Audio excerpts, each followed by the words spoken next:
Récemment, Nicole Kidman s'est confiée dans This Cultural Life sur BBC Radio 4, dans un entretien qui sera dévoilé le 1er janvier 2022.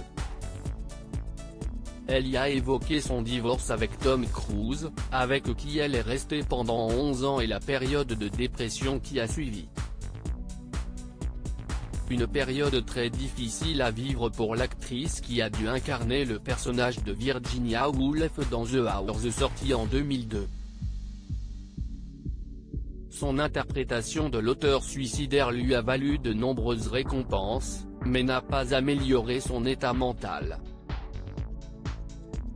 En effet, Nicole Kidman a révélé être devenue un récipient ouvert aux pensées suicidaires de l'écrivaine. Elle a ensuite poursuivi en décrivant la scène de la noyade réalisée sans doublure. Elle a expliqué « Je ne sais pas si j'ai déjà pensé au danger, j'étais tellement en elle. J'ai mis des pierres dans ma poche et je suis allé à la rivière.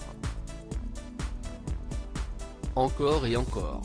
Je ne prends probablement pas assez le danger en compte. » Nicole Kidman a souffert de dépression en essayant de tomber enceinte de Tom Cruise. Avant de divorcer avec Tom Cruise, l'actrice australo-américaine de 54 ans souffrait déjà de dépression. En 2012, elle avait révélé au magazine Ou que cela venait du fait qu'elle n'arrivait pas à avoir d'enfant avec son partenaire dans le film Jour de tonnerre. Nicole Kidman avait fait une grossesse extra-utérine et plusieurs fausses couches. Elle avait déclaré au magazine « Chaque femme qui a traversé tous ces hauts et ces bas connaît la dépression qui l'accompagne. »